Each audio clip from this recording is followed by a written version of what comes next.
Welcome, everybody. The honor of introducing today's speaker. I'm Barry Strauss. I'm in the Department of History, and I'm director of a little program called the Program on Freedom and Free Societies. And today's speaker is sponsored by two groups, by the local chapter of Heterodox Academy and the Program on Freedom and Free Societies. John Tomasi is a political philosopher, a distinguished political philosopher. He is an Oxonian, has his PhD from Oxford, but we'll forgive him that he didn't go to Cornell for his PhD. A great thinker in liberal political philosophy, liberal with a small l, meaning liberalism that believes in freedom. And for many years, he was the Elton Professor at Brown University, and he gave up this very comfortable chair to become president of Heterodox Academy. Now, why would anyone do that? It's because Heterodox Academy is a fantastic organization that upholds the honor of academia, because in a period where academia is facing many challenges, Heterodox Academy believes that we should all talk to each other, that we should engage in debates and discussion, in reasoned and civilized discourse. It has over 6,000 members, and I hope that you will consider joining it as I have. With no further ado, I'm going to introduce John Tomasi to speak to us this evening.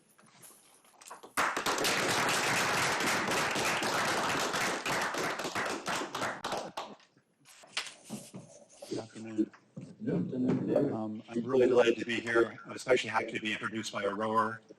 I tried to become a rower, but I couldn't do it. I read a book by Barry where he describes his journey into rowingdom, which so inspired my mind, didn't quite get my body to do it. But alas, I still admire that. And I want to also thank Randy for organizing this visit, putting up with my changes of talk titles, not once, not twice, but 3 times, and to the members of Heterodox Academy, the campus community here, thank you. Thank you for coming, and thank you for having me. So I didn't go to Cornell. Barry was too polite to share what I shared with him, which is that I applied to Cornell twice in my life as an undergrad and got rejected in a return mail, and then applied again as a graduate student and was rejected then too. So I'm not of Cornell, though I tried. But I'd say I'm not from Cornell with a little more meaning than that, because I've been following events on your campus, as many people in the country have, especially some of your president's statements since the attacks, the Hamas attacks. And I just really want you to know that I don't know what's going on your campus very well. I've been studying you and thinking about you and learning about you as an outsider does. And so I'm not going to presume to tell you what your president should say or should have said. What I am going to do instead is try to provide you with some tools, one tool in particular, to think about, a tool that you might be able to use to think for yourselves about what Cornell ought to do or ought to be at this important moment in its history. So I'm going to just, having said that, I'm just going to describe a tool. The tool is the tool of something like institutional neutrality. We'll be talking about that tool and showing you some of the complicated ways it works, and then we can talk together about some of the things that the tool might be able to help you with at the end of my talk. So I'll just begin with laying out the tool. I'm going to start in 1653. In 1653, Henry Dunster, the first president of Harvard College, decided to weigh in on one of the great social controversies of his day, the problem of infant baptism. A forerunner of the American Baptists, Dunster fervently believed that only adults were fit to receive baptism. Using his presidential bully pulpit, President Dunster issued the following declaration, I quote, "All instituted gospel worship hath some express word of Scripture, but paedobaptism hath none." Alas for Dunster, the expression of this proto-Baptist view who seemed heretical in Puritan Cambridge. Within a year, Dunster was forced to resign his presidency and to flee with his family to the relative sanctuary of Scituate, Massachusetts. Dunster, the first American college president, was also the first to use his position to weigh in on a controversial social and political affair. He was not the last. Over the years, and at an increasing pace, university presidents have weighed in publicly on many social controversies beyond paedobaptism.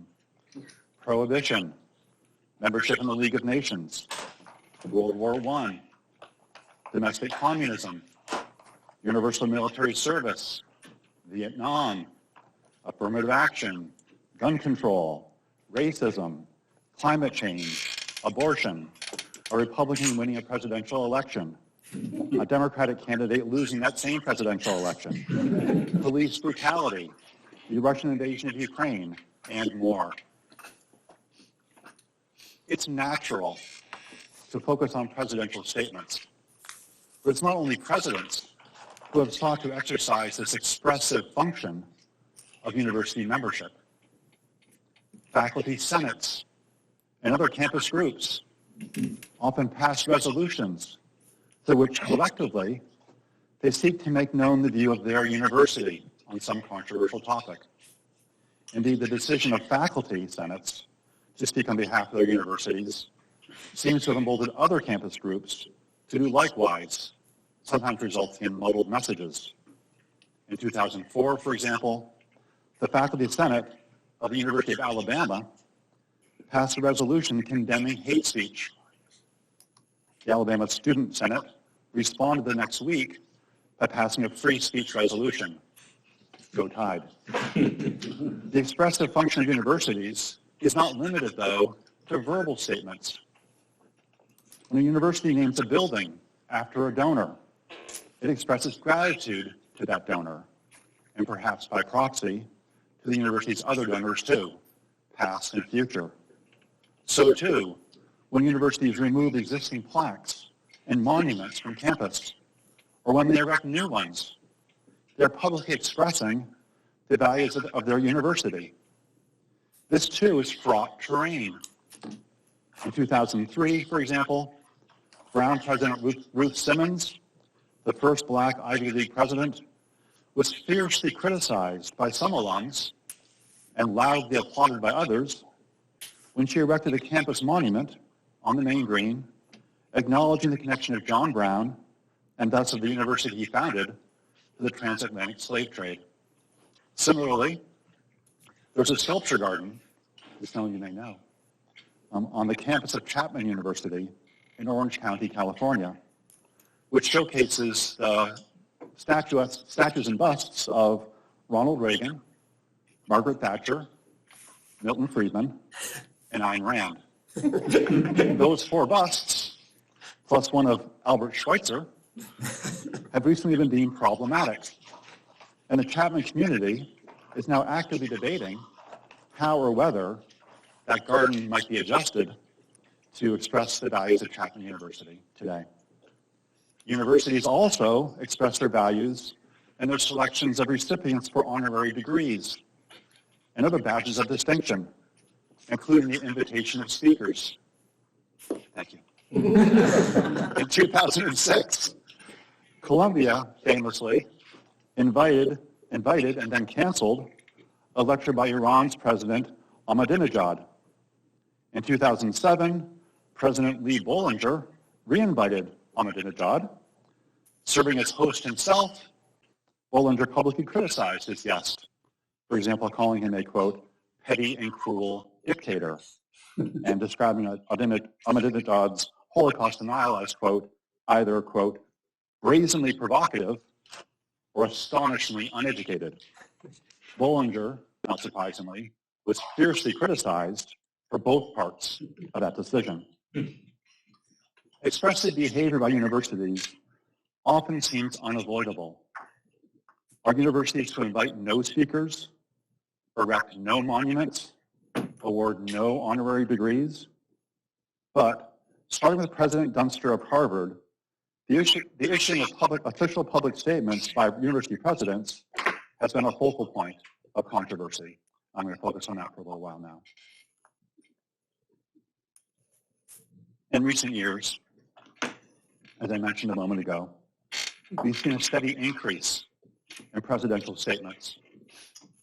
Many presidents have found it politically expedient to get out in front of issues, which typically has meant issuing statements that are uncontroversial, at least to those in the progressive majorities that dominate most campuses. Still, the deliberate attacks on Israeli civilians on October 7th have cast a harsh light on the confusion and the contradictions about the norms governing such presidential statements.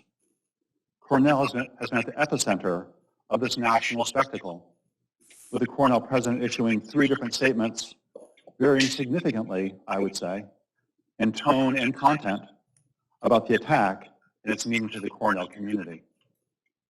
Moments of confusion and conflict sometimes send us back to first principles in search of clarifying norms. And so this may be a particularly good moment, and perhaps a particularly good university, to go back to the question with which I started. When the president of a university speaks, what should she say? Will this take me through? Yeah, sure. I'm going to show some slides. They're easy. The classic answer to that question, when the university speaks, what should it say, is given by the University of Chicago's Calvin Report of 1967. Written at a time, this is important for you to think about, a report written at a time of enormous social upheaval, not least on campuses. According to the Calvin Report, universities have an important role to play in the improvement of society. That role is defined by the university's unique mission, quote, the discovery, improvement, and dissemination of knowledge, close quote. But this pursuit of knowledge, they note in the report, the other report note, the pursuit of knowledge is intrinsically upsetting to established understandings. Thus, Calvin says, a university faithful to its mission will provide enduring challenges to social values, policies, practices, and institutions. By design and by effect, it is the institution which creates discontent with the existing social arrangements and proposes new ones. In brief, a good university, like Socrates, will be upsetting. And yet, the report goes on, quote, the instrument of dissent is not the university as a collective. Instead, the instrument of dissent is the individual scholar. Again, from Calvin.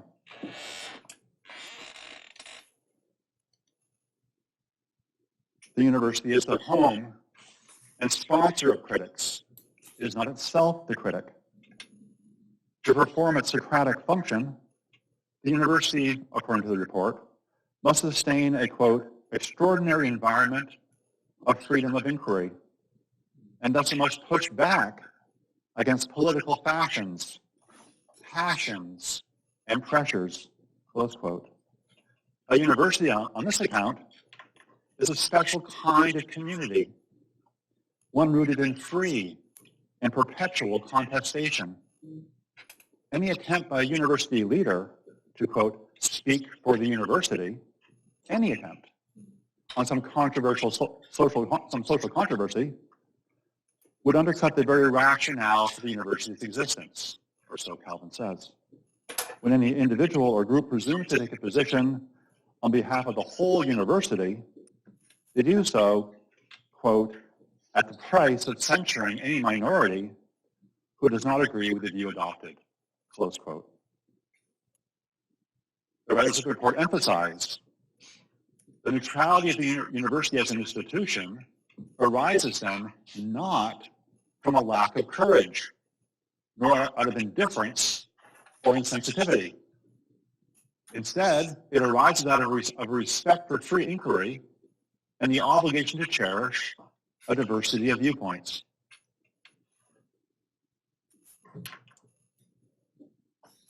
Therefore, in response to the question with which I opened, the Calvin Committee report argues for a policy of institutional neutrality. At Heterodox Academy, we strongly endorse this ideal of neutrality. The university should not speak on issues that are matters of reasonable moral or political controversy among its membership. And on occasions when the university cannot avoid political expression, it should endeavor to say as little as possible, or to do so in as balanced a way as possible. Some university leaders, after the events of October 7th, have sought a way out from the tradition of making public statements. And for some of these leaders, a rediscovery of Calvin has perhaps seemed like the hearing of the cavalry coming over the hill. The cavalry of perhaps, I'm afraid to say, avoidance or complacency. But, and now I'm going to get to the talk, the serious part of the talk, but there's more to the story. And this is the tool now, having showed you the tool, the idea of neutrality, and giving you a sense for its rationale, I'm now going to show some more things about that tool. And we're going to look at it more closely together. And then if you like, we can have some conversation, and you can tell me how it should apply here, if it makes sense to you. So let's talk about the tool now a little more closely.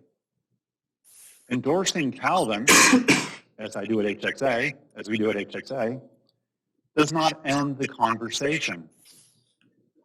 Instead, it begins new conversations. For Calvin, it's a form of cavalry that carries with it question marks. Harry Calvin died in 1979. He was barely 60 years old. His son, Jamie, who was a journalist, spent 10 years working through Harry Calvin's papers. His main work was his son's main work. Jamie's main work was to finish a book that Harry had been writing on the First Amendment. Jamie was concerned, had become increasingly concerned, that a kind of Calvin absolutism had arisen up around the Calvin report. But the intention of his father and the committee, Jamie believed, was twofold.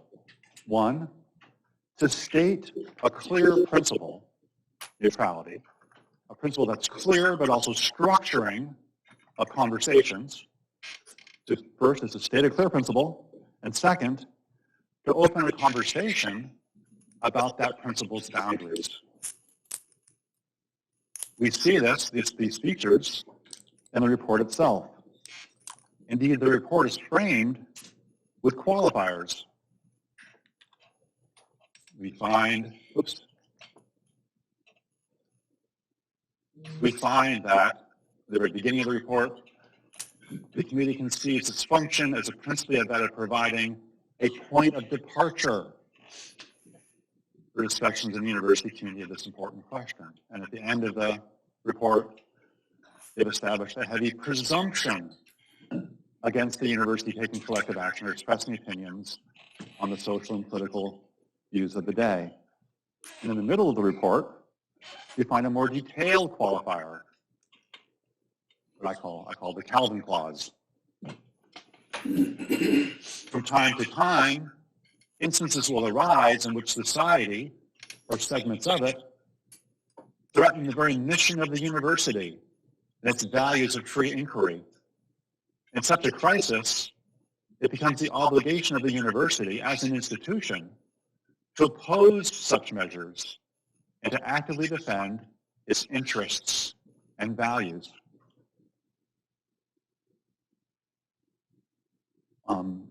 In First Amendment law, the most important action of the development of First Amendment law in recent decades has been on its edges, the edges of these doctrines. Freedom of speech, yes, but fraudulent commercial claims, no. Freedom of speech, yes, but direct incitement to violence, not so much. So freedom of speech has gone through this incredible transformation in the U.S.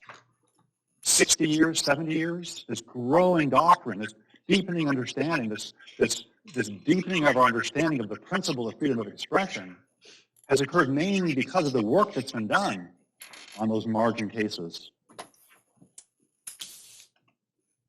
Is that work finding these exceptions and qualifiers regarding, for example, fraud or incitement to violence, is that undercutting the commitment to freedom of speech? I think not. It's the work of generating and better understanding what freedom of speech actually is. So too, perhaps, with Calvin. I'm just going to quote. That's my last quote. This is from an op-ed that Jamie Calvin wrote in 2006. Just a really beautiful piece. You should read it. It's a beautiful piece. The tradition of freedom of speech, this is Jamie Calvin. The tradition of freedom of speech takes the form of arguing about the content of the tradition. And a key measure of our stewardship of First Amendment values is the quality of that argument. On this view, a principle is not diminished, but clarified and deepened by the process of mapping its boundaries. This is true of First Amendment law, and I think it's true of the Calvin principle too. I was meeting with your provost before I came to give this talk, and I was talking to him about this idea that I have that the Calvin principle is to the institutions like universities in its infancy. It's been around since 1967, but it hasn't been thought about in a systematic way that we need it to be thought about to have become a truly valuable tool. There's something needing our attention. There's work to be done by us as a community. If we're drawn to this idea that the university is a special place that should exercise special restraint with respect to issues of the day. But what special restraint? When can the university speak, according to Calvin? When perhaps must it speak, according to Calvin? Those are some of the questions I'm going to go to now. So I'm going to raise or formulate 4 questions for us to talk about together. I'm really just going to raise the questions, sort of show you why I ask them the way I do, and then if you'd like, we can talk a bit about them together. Question number 1. These are questions that are not answered by the Calvin report. And I should have mentioned at the outset that for those of you who have not read the Calvin report, it's a 2-page, it's a great rarity in academia, an extremely well-written, important, and brief statement. It's 2 pages. It's 2 pages. It's a gem. It's just an absolute gem. You should run. You should run to go read it when this talk is over. But it doesn't answer a lot of important questions. It doesn't answer a lot of the questions that are on the table at Cornell, have been put on the national table by Cornell in recent weeks. So I'm going to raise 4 of the questions for you. First, how do we transition to neutrality? How does the university cross that divide? The Chronicle of Higher Education had an article last week saying that as they counted, 4 days after the Hamas attack, only 14 colleges had released statements about them. There was a pause. There was an unusual pause. I'm surprised at that number. I think it's higher than that. I suspect it's higher. We can do what the actual number is. But it was a low number. I mean, there are almost 4,000 colleges in America. So what do we think about that? When the police killing of George Floyd happened, universities across the country leapt to make statements. In fact, I remember only one university president that I can remember, the president of Hillsdale College, making a statement about why he wasn't going to make a statement. And it was quite shocking to read the statement of why he's not going to make a statement, because everyone was making statements. So he gave a statement about why there would be no statement. There was, it seems, perhaps in that moment, those days after the attack, a neutrality of convenience rather than the neutrality of principle that Calvin calls us to. But why now? Why silence now? Why silence on this topic? Why silence on the targeted execution of Jews? It's odd. Some colleges, as some of you know, have explicitly adopted neutrality in the wake of this terrible situation. Most notably, I think, Williams, Northwestern, and Stanford all issued statements in their various ways that directly pulled on language and concepts from the Calvin Report. And there are interesting things happening in each of those three schools as a result of that decision to adopt neutrality in a principled way. The one that interests me a lot is Williams. At Williams, the president says in her statement, she acknowledges that she's spoken out on many issues before, and she says now that her thinking has, quote, as she said, her thinking has evolved. She's come to realize that there's principles at stake here that she hadn't seen before. And now evolution I like because it suggests we're adding new things, we're moving through selective process, we're improving.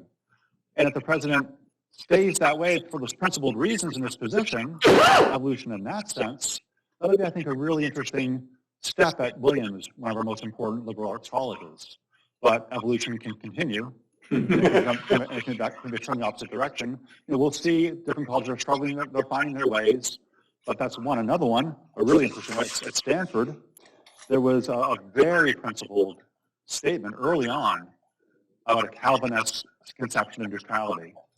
And the people writing that report, one of them in particular is a distinguished lawyer who knows what she's doing and knows the Calvin Report well.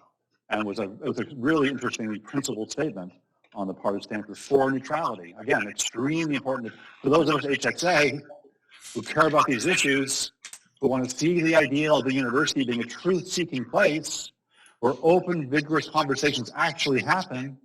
To see Stanford adopt the Calvin principle of neutrality was a pretty remarkable moment and really exciting, despite everything else that was happening. And yet, within a week later, Stanford also expressed publicly a public condemnation of the Hamas attack and calling it a terrorist attack. Now, is that a reversal of neutrality? It might look like it is. Is it an abandonment of the principled position they'd taken a few days before? That's actually a harder question than it looks like, and I'll say why in a couple minutes. So that's my first question. If we're serious about making our universities better, and that's why we're here, HXA is about that. HXA is not about laying another level of criticism on top of the existing criticism of universities. There's a lot of that going on. There should be more of that will go on. God love them, let them have it, criticize them. But that's not our role at HXA. We're here to try to think in serious ways, in more serious ways, about how we might actually make our universities better. How we might actually take these institutions seriously, call them to their higher selves, show them the way to navigate these complicated terrains, these complicated issues, with more sophistication, so that they can get better, so that they can evolve. So my first question is just that one, not just meant as a cheap shot, but as a genuine question that we might want to talk about together. If a university becomes interested in Calvin, but has been making lots of public statements, how does it transition there? What's the way to do that? My second question. Again, a sincere question. With presidential statements, there's a distinction within them between two things. I've read a lot of these things. I notice there's often two things at work. There's one, an expression of concern. And there's two, there's the taking of a position. So the second question is, when university presidents speak, what is a commitment to Calvin? Tell us about those different components that are so familiar from presidential statements. Are they really separate components? The expression of concern, I think, Calvin would say, feel free, go nuts, just be even-handed about it. But the taking of a stand seems to be different. But it's often the case that expressions of concern are politically loaded to take a stand. For example, in 2016, a great many university presidents wrote statements the next morning of the election expressing concern for the emotional well-being of the student body and the faculty too. They're worried about the faculty's emotional well-being. But if the election had come out the other direction, would they have issued the same statement? I'm guessing they wouldn't have. An expression of concern in a certain context, when people know you would not have expressed the opposite concern, sounds like a taking of a position. So too, regarding recent Supreme Court cases, and now thinking about Cornell, the Dobbs case, the decision on abortion, and the decision on university admissions. At Cornell, the president, as at many universities, at Cornell, the president released statements on both of those, after both of those decisions came down, expressing concern. Her statements in both cases, though, also expressed, quote, disappointment. It's not taking the position. So what's that space in there between the university president or leaders of the university expressing concern? Is that the role of the university? Is there some role for them there? What does that mean? What's that role? And how does it connect to the other position, the other part that Calvin seems to forbid, which is something like taking a position? Neutrality would urge caution even with expressions of concern. But would the Calvin clause permit that? Does Calvin permit expressions of concern? I'm not sure. I'm not sure, not because I haven't thought about it.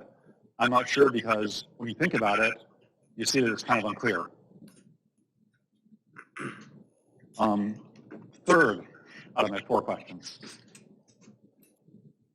A commitment to neutrality, a commitment to institutional neutrality, as laid out in the Calvin principle, can come in more absolutist and less absolutist formulations. That's kind of background for what I'm saying, right? That idea that there's some sort of analogy between our attempt institutionally to understand the parameters and structures and edges institutionally of an institutional commitment to neutrality at universities is analogous to this questions about the boundaries of First Amendment freedoms. That's kind of the argument, right? And so too, with the First Amendment, there are more absolutist readings of the First Amendment, and there are less absolutist readings of the First Amendment. And both of those readings, neither one is more or less true of the First Amendment necessarily, by being stronger or weaker. They're just different sets of ideas and different values that are at play that lead one in one direction or the other. So too with Calvin, there's a stronger version of Calvin that says no statements, or almost none, and a weaker one that says some statements. So the question now, my third question is, given that fact, third question is, does Calvin apply differently at different types of universities? For example, are the fundamental values and interests, that piece of the Calvin clause, are the fundamental values and interests of a university, of a Catholic university, like say Notre Dame, different from those of a secular university or college, say like Oberlin? Or is it always the same everywhere? Or does Calvin plop down that principled idea, that clean, simple concept, does it plop down on campuses and take on its color and meaning because of the history and norms and values of that particular place? On the less absolutist readings, the answer might be that what Calvin requires varies a lot by place, by institutional mission and history, say. For example, Yeshiva University. Some of you know Yeshiva University was part of a coalition that issued a strikingly clear and passionate denunciation of the terrorist attacks of October 7th. Extremely clear. Like no ambiguity, what it was, no equivalency, straight up clarity.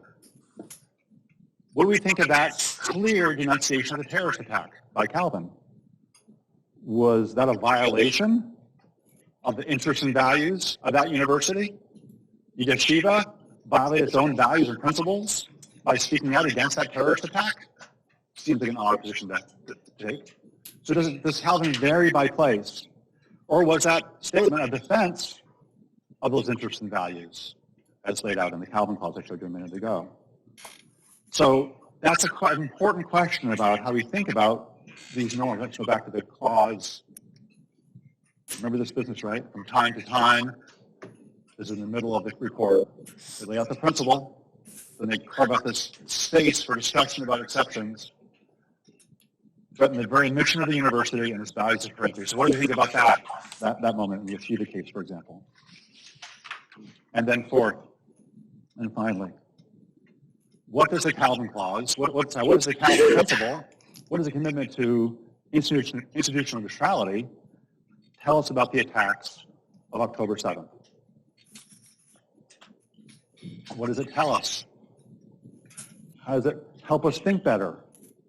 We're trying to understand what universities should or shouldn't say about those events. Even on the most absolutist reading of Calvin, there is still the Calvin clause. It seems to allow, and it may require, on certain occasions, that university leaders speak. And here's one approach by which you might think about that.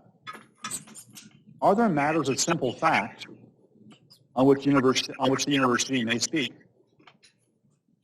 And if so, if there are matters of simple fact on which the university may speak, are there also matters of moral fact on which the university may speak? And here's an example. Some of you, let's say in our society, there becomes, for a variety of reasons, a rising belief that the earth is flat. There's an extremely gifted basketball player named Kyrie Irving, who some of you may know, was tweeting about this a couple of years ago, saying the world is flat. He has a huge following. Maybe it got started that way, who knows? Well, let's imagine that for a variety of reasons, it starts to become believed in our society that the earth is not roughly a sphere, but it's actually flat. And let's say that as this rising idea spreads to society, there are people on campus who come to believe it. Some professors start saying the world is flat. And some student groups are, basketball fans or Kyrie fans, and they are thinking, yes, the world is flat. And they get together and they make statements that the world is flat. In that kind of a case, what does the Calvin clause say?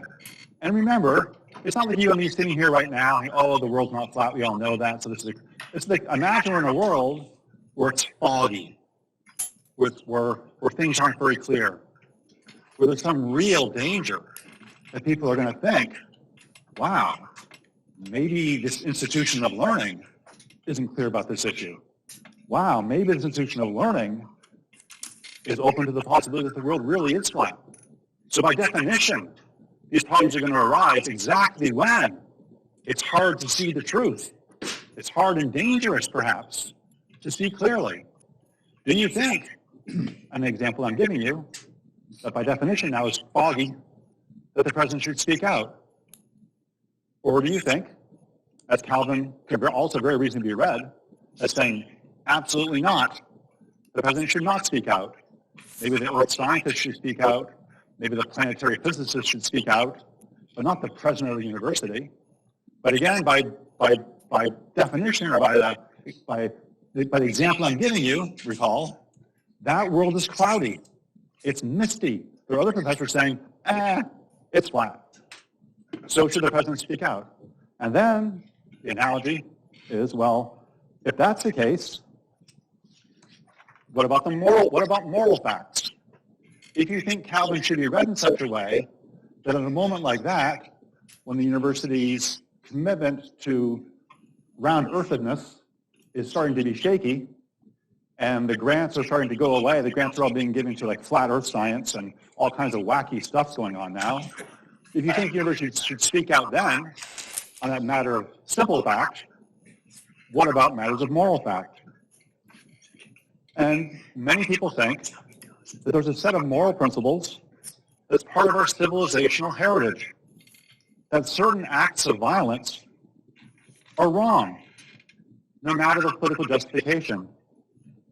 The deliberate targeting of civilians, especially the most vulnerable, babies, elderly, the targeting of them for execution or for kidnapping, on this view, is always morally wrong. Just war theory and its surrounding moral doctrines allows no equivalency on that moral point. But again, as before, there's cloud and ambiguities about this now. There's history.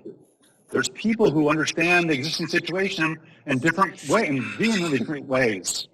And there's clouds about this question now arising.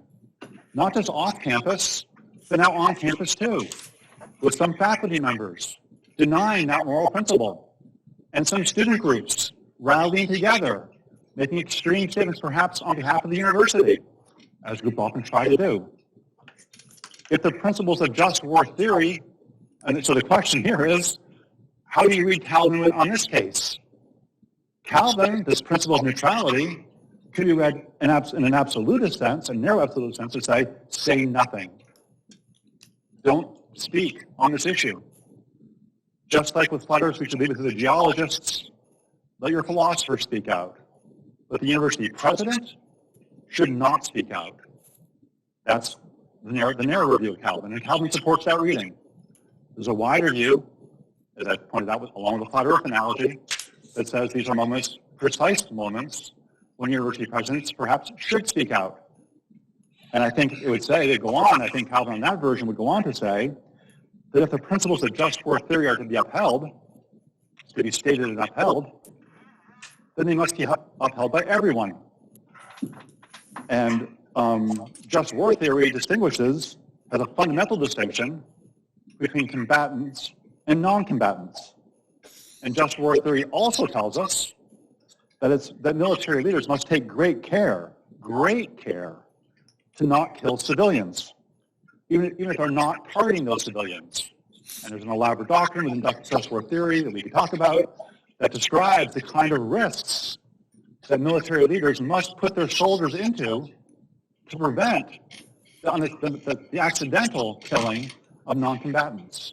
It's not an absolute, but it's a strong presumption that military personnel will take on these risks to their own men to avoid the inadvertent killing of civilians. So does Calvin allow any statement on moral matters?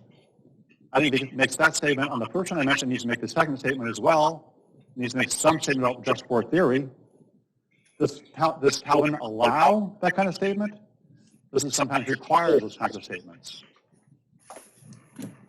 And I'll conclude with this. The Calvin report, all 2 pages of it, does not answer any of those questions I just asked you. But the idea of neutrality, I think, does illuminate them.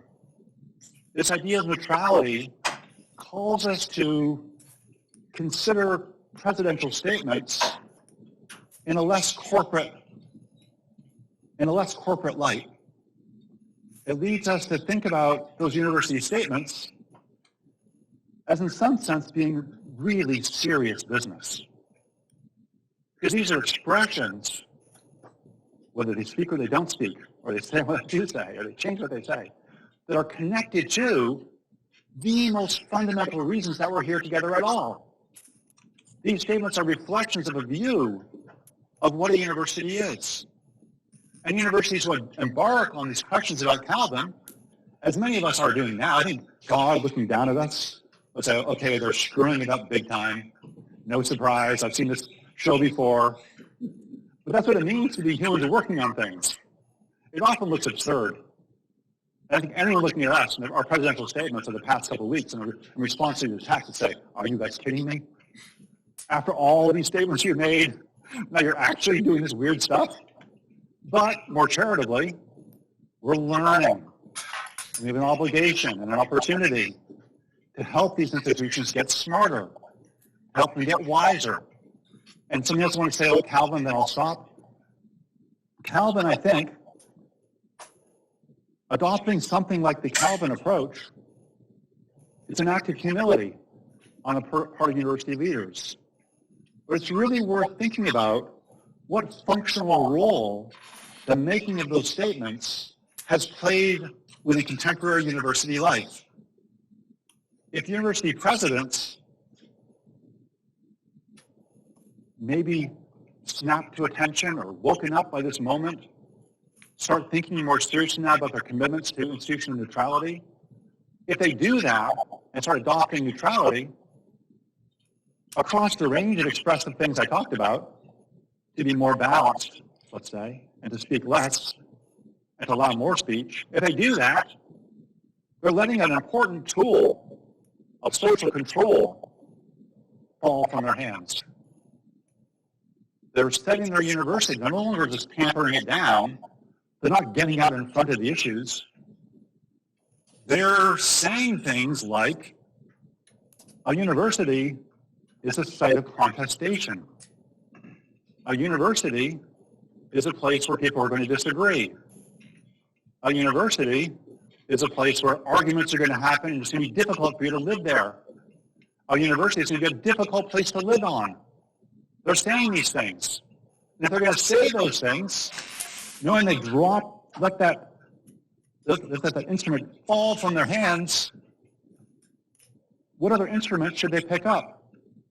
If the university adopts the Calvin Clause or something like it, I think they're setting the university on a course to become a certain kind of organization, a much more contentious place than what we currently see. A place where contention between groups is sought out and celebrated and wanted if made serious, rather than a place where such conflicts are hidden or kept quiet or denied. They're made central to the university's life. A university like that adopts the Calvin Clause, adopts the Calvin principle, it seems to me, has to embark on some other institutional reforms. It needs to find new active methods to prepare the students and the faculty to communicate across these differences better. Adopting neutrality is not just a matter of the president's publicity team changing their guidebook, though it is that. Much more than that, it's about the university embarking upon a certain kind of institutional journey to decide what kinds of institutional programs and services does it need to allow the university to go on, to allow these conversations to happen without the filtering of some parent in the president's office. So I want to give you the tool of institutional neutrality from Calvin. I want to raise some questions about Calvin with you. And now I'd love to have questions and conversation if you'd like.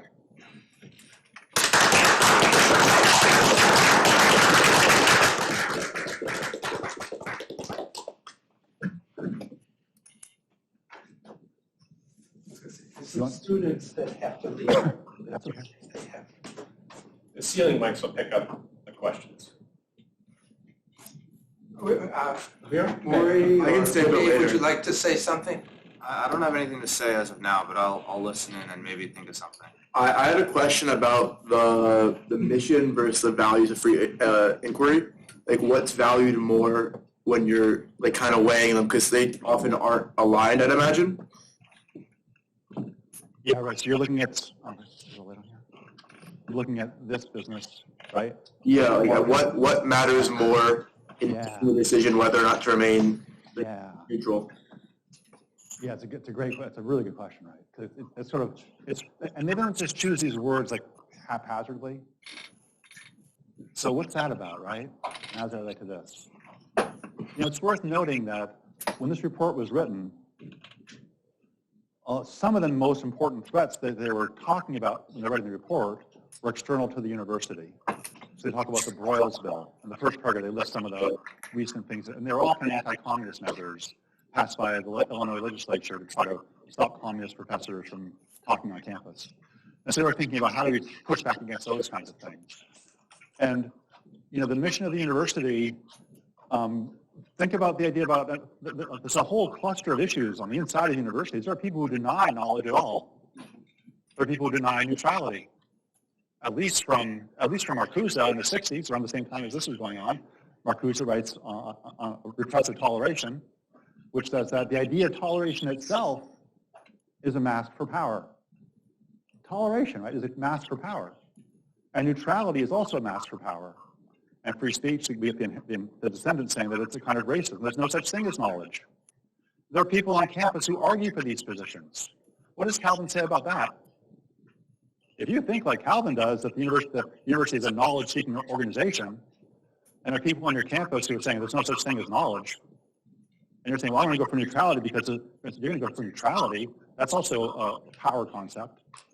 There are people who deny all these basic premises. Does Calvin not require that the president speak out against that? Looks kind of like it does to me. I'm not sure. That's not exactly you can see where that goes. Yeah. There's lots of puzzles in here. Lots of hard puzzles in here. Please. Yeah, I think this relates, but and I think you see this a lot recently, where it's like, I feel like a lot of the statements are connected to funding, to these other interests of the university. Right. And I think you see this with grants, I think you see this with a lot of things where they feel like the primary interest is the pursuit of knowledge still, as a charitable interpretation. They still view that as their primary interest. They need the money, they need the professors, they need the whoever they're placating or by making these statements. Right. And so I guess a charitable interpretation is that they are pursuing the interests and values of the university and their pursuit of knowledge, their very mission, by making statements. Right. I guess, do you have any thoughts on that? Yes, you're saying one reason that making statements on controversial topics can be pursuing the interests of the university in what I'll call a corporate sense. And the corporate sense, we'll just say means bringing, the money keeps coming in. Yeah. And then this is, I mean, and moral philosophy, I do moral philosophy. And moral philosophy, this is a consequentialist question. Like what ends do you do for what means, how do you break those things out into rules and all that kind of stuff. So that's a classic dilemma in that space, as I think you know too. You're an economist. I mean, it's interesting. You're probably going to find what's happening at Penn. One of the more striking situations there. And there's some interesting things happening too at Harvard, obviously, and all across the country. This stuff is going on. I'm not quite sure. I do open and I want to speak to that. I'd love to hear what you have to say. Many of you are living in these spaces too. How do the corporate interests, which do have these impacts on the quality of the campus's education that it can offer, they seem relevant to that. How do we adjudicate that with Calvin? Do you want to take a shot at it? I'm not sure if I'm going to hit it right at the nose, but... I wasn't either, so. Well, I'm just going to use the Bud Light example, recently the controversy with Bud Light and some of their positions in their advertising, how it's alienated a large swath of their own sort of client base by taking up sort of what was received as a corporate position. And so when a university, a president speaks, they are taking a position that it theoretically represents the university because of their position. But how much of that speech is also maybe just because they want to be continually invited to the same, wine and cheese parties, and they want to be still considered to be in with their perceived sort of circle. It may not be so much that they think the university needs that position. Maybe it is, but they want to be seen as taking a position for their own personal sort of, interest. And because I think from a corporate point of view, whether it's universities or industries, whenever you take a position on a very controversial subject, you're going to alienate some folks. And you are going to risk some of your, quote, market, okay? And so position of neutrality from that perspective would seem to be in the interest of trying to maintain the widest base, customer base, you know what I mean? Right. But they may not care about that. They may think that they don't need to. The widest customer base, and yet there was this anchor concept, at least in the Calvin report, this little 2-page gem, about the universities being a truth-seeking or a knowledge-seeking institution. And that provides sort of a ballast point in which all the different ways humans misbehave can be recognized as misbehavior. So if the president's doing justice, she can maintain her wine and cheese club, or the trustee's keeping quiet because he doesn't want to be attacked by these people. He wants to still be in with them, get invited to the opera, or whatever it might be. Then they're misbehaving according to the standard of following truth. But Calvin gives us that principle, at least. The comment that was made earlier about how it's interesting that only 14 universities came out and actually made... That's the Chronicle stuff, yeah. Whereas all these other universities all of a sudden have adapted the Calvin principle. is that a principle of convenience at the time? As you didn't necessarily say it directly, but as it could be alluded to, Yeah, I think that's a reasonable question. Right? And is it a moment of clarity or a moment of people realizing we haven't been thinking this through very well, and now we're being invited to, and maybe we'll change? Or is it just going to be convenience in the next news cycle of something else? Hopefully the universities remember. Do you want to get on the same point? Yeah, sorry. You.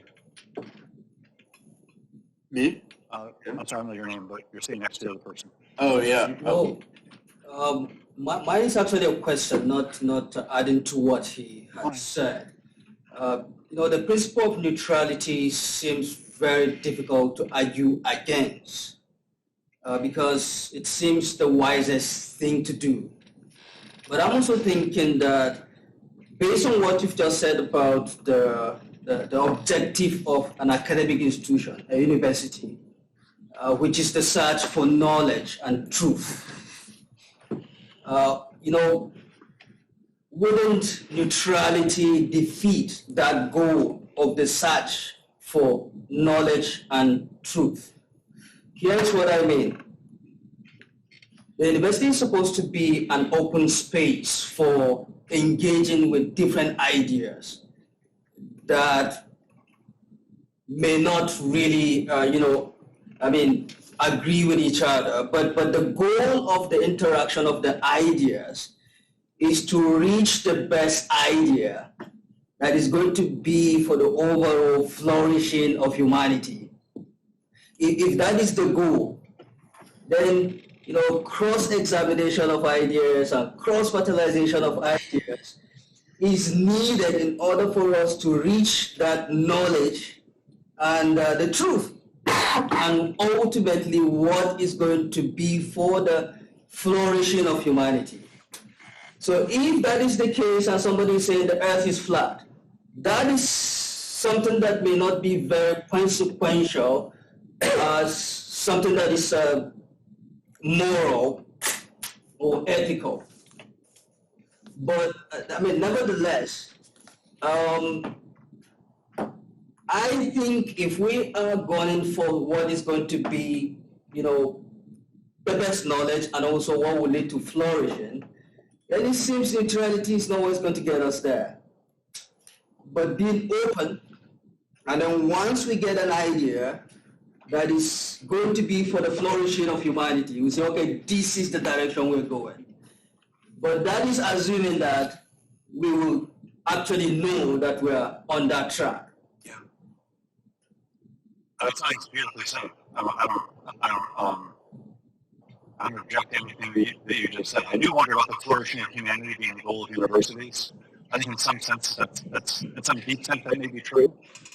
But the pursuit of truth certainly seems to be.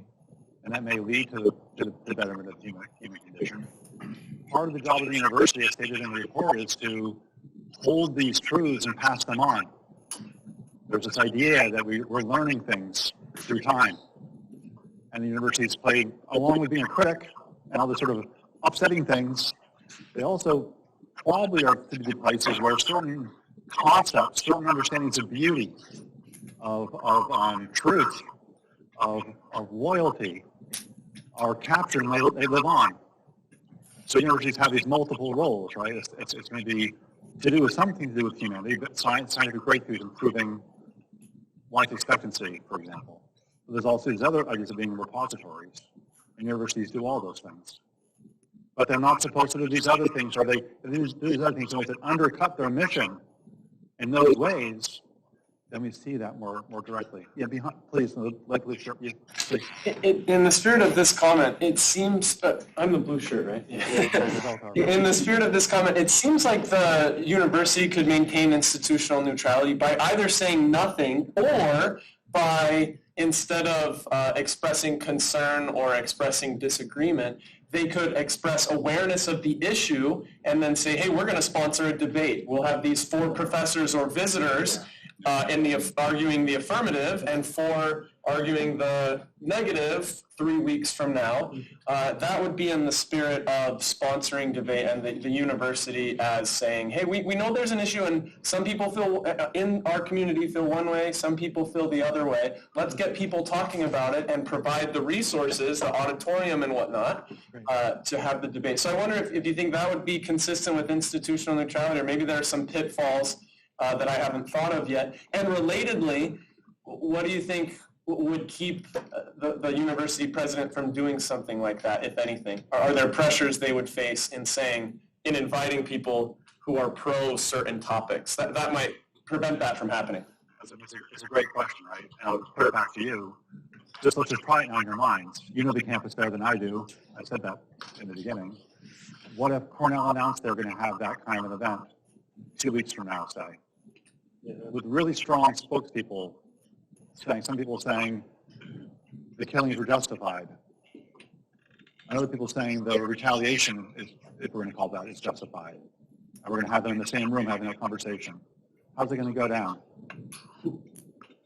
Yeah, I worry that there would be a lot of people who would be very against the idea of someone arguing for Hamas, and some other people very against the idea of people arguing pro-Israel's reaction or whatever, and a small group of people in the middle who would say, who might take one side or the other, but would be open to hearing someone whose views they abhor disagreeing. So I think the president would get a lot of flack from both sides, and maybe have a few of us who would be okay with that, unfortunately. Do you want to speak on that, please? No, I want to take it in a different direction, but I Let me say that for a minute more. Just one concept that I sort of slipped into the talk at a sort of key moment that I'll just make explicit now, just to sort of whatever take it out of my sleep. There's a concept in political philosophy of reasonable disagreement. And that's a concept that can do a lot of work in a university setting. Because the university, at least as I think of it, is not exactly a free speech zone. It's not exactly a place where, when we have free speech for all kinds of good reasons, we allow and protect people saying all kinds of crazy stuff all the time. There's lots of good reasons why we want that in society. But in the university space, it seems to me, we're interested in a certain kind of speech that we value more than other kinds of speech. We value distinctly, perhaps, knowledge-seeking speech. And we try to bring onto campus, I think appropriately, not just people who have some bomb to throw, tempting like can be sometimes. We try to bring people onto campuses who, like the students and like the faculty, admitted to a great university like Cornell, have passed some bar of sophistication on intellectual sophistication. And to allow willy-nilly people coming off the street to come drop their bombs who haven't passed that test would be a strange thing for a great university to do, in my view. You weren't saying that, but maybe we'd be saying something similar. We'd say, well, so there's only some views and some concepts which a president of a university should have a debate about, should sponsor a debate about. Because by sponsoring that debate on this set of issues, with this range of viewpoints being expressed, the president's staking out a position about, here's reasonable disagreement. Here's the boundaries of the reasonable, which is a pitfall, right? All the stuff I'm saying about Calvin, I think the ambiguities are unavoidable. But you see how problematic they are. Do we really want to live in a university where nobody questions just war theory? John Stuart Mill gave us reasons to be worried about that. Even well-established ideas, even ideas that can be described, I think powerfully, as civilizational inheritances, Mill would say even those ideas need to be challenged. What does Calvin say about that? So once you open it up, well, you know what it goes. Do you want to get a different angle, please? Yeah, well, I was going to say I want to continue on that. Okay, let's do that. Then I'll come back to you. Thanks for being patient. Please. So I think Nick has a great solution. And your question about how fast you change is important. So there's so many people at the university that feels on issues that I believe there's reasonable disagreement on. There should be no debate. So first we have to crack the nut of not saying it's not debatable. I'm not showing up, I'm boycotting, I'm going to tell my students to boycott it, et cetera. And to have a university president maybe say, I sense that there is reasonable disagreement here, and I'm going to have a debate. And let's make that debate civil. And go to the Heterodox Academy and look at the Heterodox way. Right. And then we'll come together on this. This is just want to say the no debate. Sorry, Rick. Well, can I just add to that, just as a practical matter? Universities that seem to be able to pull off events like that, in my observation, seem to be universities that invested early and often before those events are put on. They work the soil, they tend to work the soil of the university before they start planting the plants of debates and expect them to be civil. Often universities don't think about the soil, but they think about other things rather than the soil. Like part of the HXA idea is to think about, to call our attention at universities, you work at this university, to those kinds of questions. What would it mean to work the soil? What would it mean to try to make Cornell be the kind of place where conversations like that could happen and could be enriching, even though they're difficult to have still and always for people? Thanks for waiting for so long. Yeah, no problem. So as a good Chicagoan, I want to go back to the Calvin report quote you had about a crisis and how the university has an obligation to defend its interests and values facing crisis. Right. I want to submit that there's not just a crisis that the university is facing, but going on within the university, which is cancel culture, for lack of a better term. And I recently read a report about cancel culture, which started prior to COVID, by the way, and has only seemingly gotten worse, measuring issues like firing of faculty and staff and others for things that they say, and not surprisingly, it results self-censorship, which can be compared to the McCarthy era, and it's orders of magnitude worse now than it was during the era of Joseph McCarthy, in terms of a chilling effect or self-censorship, because people are terrified, even tenured faculty, of saying the wrong thing and the effects of that. And I say it's within because there's elements within the university that are causing these chilling effects and causing this self-censorship. And so I would like to hear so it seems to me the university should be, to this quote, speaking out against, as powerfully as it can, the whole concept, which I don't fully understand, but I know this exacerbates it. I'm pretty sure of that about cancel culture, to actively speak out against this concept that, for lack of a better term, I'm calling cancel culture. Yeah. And I don't hear that. In fact, I've heard statements that I think are support foster cancel culture coming out of universities. So to me, this quote is very salient because I think we're facing a weird crisis where elements within the university are driving a crisis that puts a wet blanket on the values of free inquiry. I'd be very curious, John, as to your reaction to that view. I'll say one thing about using your phone the way you did. HXA runs a big survey called the Campus Expression Survey every year. And one of the findings that we've been noticing and talking a lot about in the last 2 years especially is that there's rising self-censorship reporting by students. So it's not always that people are being canceled. It's rather that students report that they themselves decide not to speak. It's not that they see the professors as holding them back. What they talk about, what they report, is that they're concerned about the social media fallout of saying certain things and how that just gets out there. And so it's a complicated set of factors as to why it's happening now. but that's a piece of it. Certainly the social media piece is a large piece of it from young people's perspective. There's also, as you know, ideas, many of them from the universities, that I sketched kind of quickly a few minutes ago. I could say much more about them. Ideas about whether truth is possible, whether open dialogue is a racist doctrine intrinsically.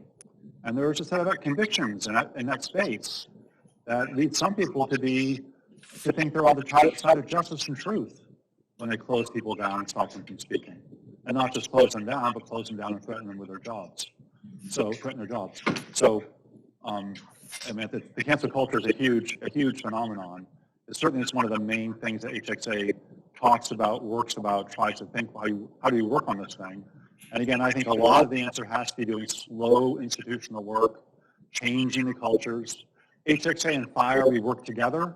FIRE, as I see it, does the legal side, trying to change the rules at universities to protect the individual rights of people, their free speech rights, their procedural liberties. Extremely important legal work. HXA works on the cultural side. We try to think, how do we build and sustain a culture where great conversations can happen, where people who see the world differently can find it within themselves, can find the resources within themselves to actually learn from one another. It's not a natural practice. I mean, scholarship in many ways, open-mindedness, is not a natural practice for human beings. But these are skills that we can learn in the university setting. And like many of you, I'm very concerned if we don't learn in the university setting, or we learn the opposite, where will we ever learn them? And what's going to become of our country and our world? It was a FIRE report, by the way. Yeah. That's part. Let's simulate that. And Greg Lukianis has a new book on cancel culture that's all about these topics. Any other questions? Yeah, way in the back. Yeah, so social media was brought up, and I think that's very interesting because I'm curious as to what Calvin would say about grappling with social media as, let's say, a campus leader and trying to balance that second identity. Like lots of younger people, faculty, leaders on campus do have that other part of their life. How do you balance that and maintain a neutral position? Let me be sure I get it. So you mean this, that this is what I was thinking when you were speaking. I mean, is what you were thinking too. That now, to a much greater degree than was true in 1967 when they wrote this report, there's competition for speaking for the university. People can get together and get a whole thing going out of Cornell, right? They can hashtag it and make it into a movement for Cornell. Whereas before, it was like the president will read on the radio, right, his statement. Is that what you had in mind, or did you mean something else? Yeah, that, and also bringing in the personal lives. It's very accessible to see what other people think, maybe in their personal life compared to their professional life because of social media. Right. There's a vulnerability, you mean, because people can see those things about one another. I mean, I think that's part of the cancel culture puzzle for sure. And a lot of people are working on this. And again, with us, we're interested in university space specifically. What's a healthy role for social media within the university space? It began in the university. Facebook began in the university space. Whether it began with a healthy role, I won't say, but that's how it started. Please. You ever see the movie War Games? Yeah. I don't know. Tell me, I should have. But it was a simulation of nuclear war. It's a good movie. Thank you. It ends up. Do you recommend it for a reason? It ends up with the lesson being the only winning move in the game is not to play, and that's my sense of what university presidents should do. It really should, presumptions should be closed to absolutely. Now, how you transition from where we are now to that point, no matter what they say. Can you say more about that? So you're saying, I think this is, because I was talking about the exceptions, I wanted to show you the flexibility of Calvin. I worry as I wrote this talk that you'd be thinking about the exceptions more than the rule itself. Yeah, no. So do you want to say something about the rule and why it's attractive? The strong rule. Well, in today's climate, it just seems to me that no matter what you say, somebody out there is going to pick at your word You didn't say it now. You didn't say it. Right. There's no way to win. Right. So by taking a near absolute stance where, if the state is threatening, I don't even have to imagine, but the state is coming in and say, we're going to now tell you who to hire. Okay, well now that might threaten the very mission of the university. But short of that, I think university presidents should just stay quiet. Now I think I don't know what they do for a living, frankly, but I think Who does for a living? the university presidents, the administration, the provost, I'm not entirely sure what they do. But I'm guessing that they have conversations with the people who they put in, the dean of the law school or the chair of this or the chair. They should be the ones to be telling those people who are then talking to constituting their hiring committees that it's important to this university that you have a diversity of viewpoints on your faculty. So those sort of quiet conversations. Who knows what happens behind the wall. The other, I did have a question though. Sorry, I will just interrupt you to say that, as you know, because you walked me over, I had a serious conversation with your provost before I walked into this lecture hall. And among the things we talked about was, how do you bring viewpoint diversity to a university like Cornell? Yeah. We talked about it for a while. I don't know what that means, but it's true. But we had an instance here where there was a member of the faculty who said some things on social media. That's another thing, that I don't think academics do anybody a favor by doing Twitter. I just don't understand it. I mean, I can't express an idea in 250 words. I understand that it's the way of the world, but I think as academics we say, I don't do Twitter. I can't tell you, can't address a complicated issue. Anyway, so this people call it extracurricular speech. I understand. I know you know. I understand. So this extracurricular speech, and then the guy got in trouble. And then the president issues a condemnation of him. And so I was curious what your thoughts are on whether university presidents should be in the business of issuing condemnations of the faculty. I personally don't think so.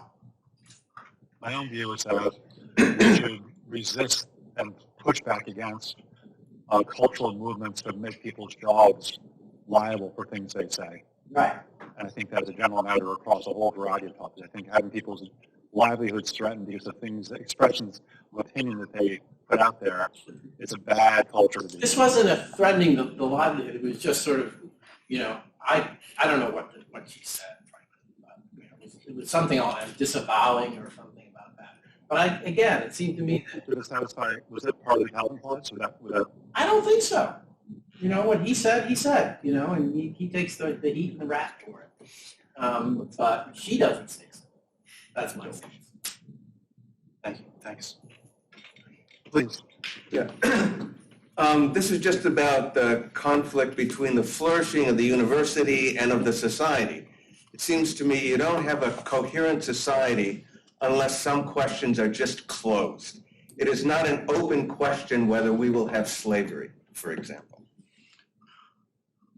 What is that? I agree with that, but what do you mean by that? Okay, so what that means is that if the university, as its commitment to free speech, wants to open the question of shall we have slavery, on the one hand, you can see a discussion in class about Aristotle and what he had to say about slavery. But on the other hand, it's not really an open question for the society as a whole. Right. So that's an example of the boundary of the reasonable. You would say that slavery, the question of reinstituting slavery is outside the boundaries of the reasonable. I just want to call your attention again to this quotation from the report. It's an interesting, the report's so well written that I find it's easy to sort of get swept up by it. But it's also sort of worth looking at this. Is it true that the university's job is to create discontent with existing arrangements? There's something about the university as a repository of beauty and truths. There's something very progressive about the way this report's formulated. Is that what the university always has to be? Should it be? Or is that a contribute of university life? I'm not entirely sure. When you read the report, it'll always be upsetting. Will it ever defend the existing or the old?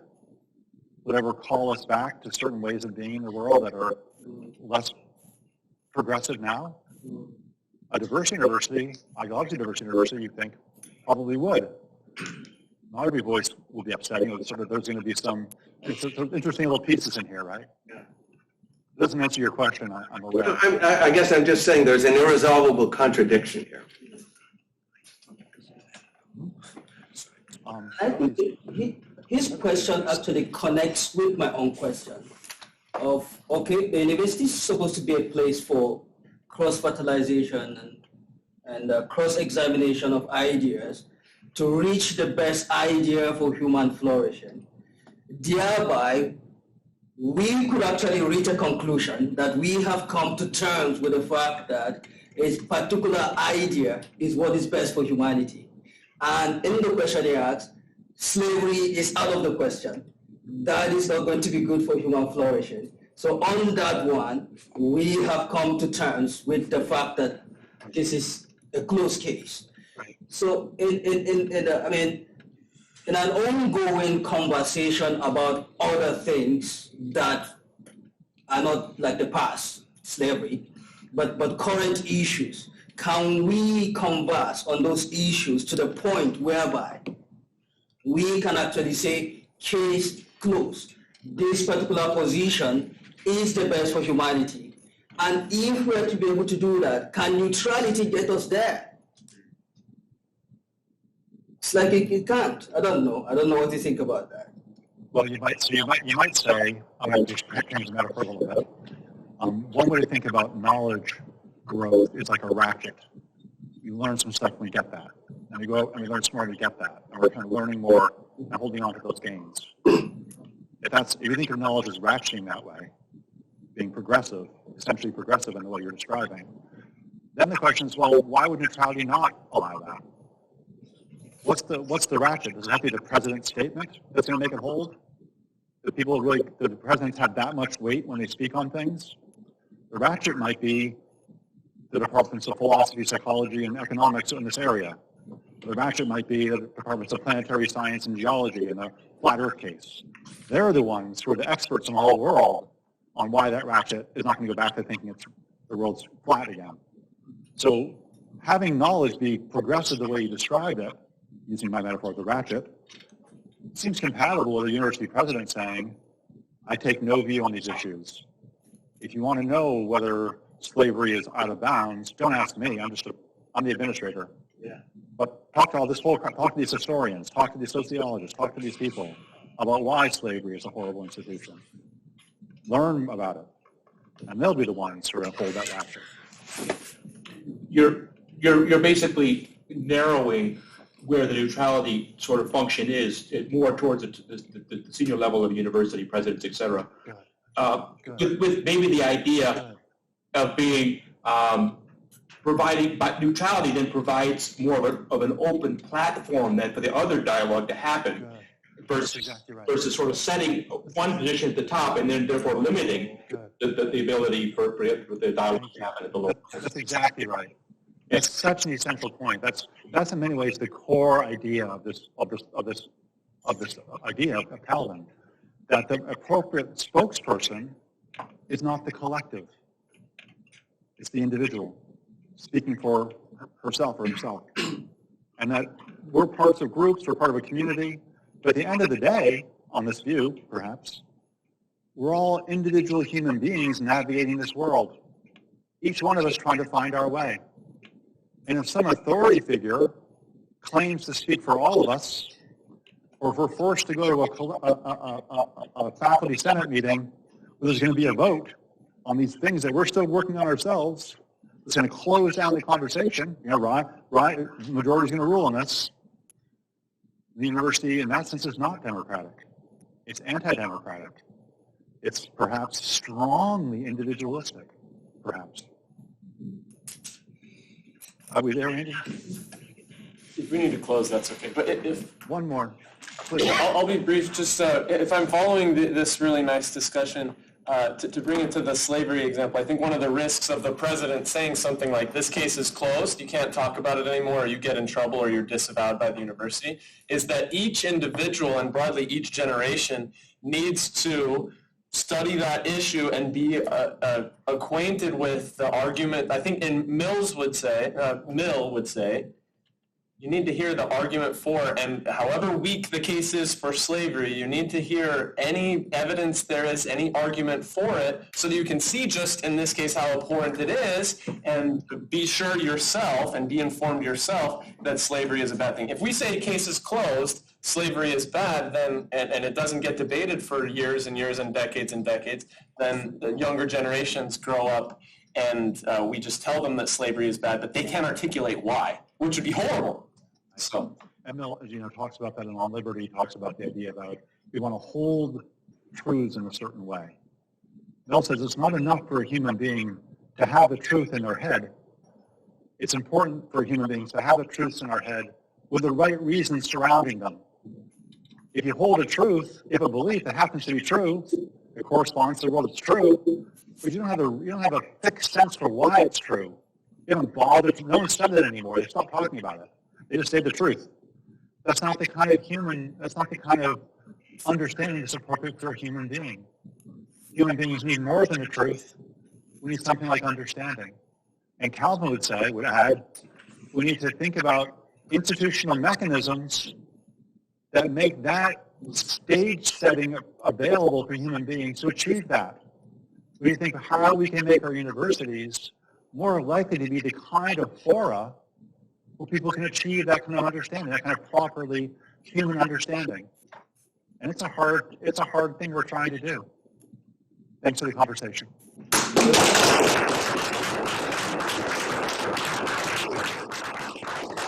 I'd like to thank John. I'd like to thank all of you for coming. I think the talk was beautiful. The discussion was enlightening. Please go to Heterodox Academy if you're not a member. Join us. And join us and change us. We meet for breakfast once a month at Man 100. Please join us at 8 o'clock in the morning, and we'll start working on these problems. Thank you.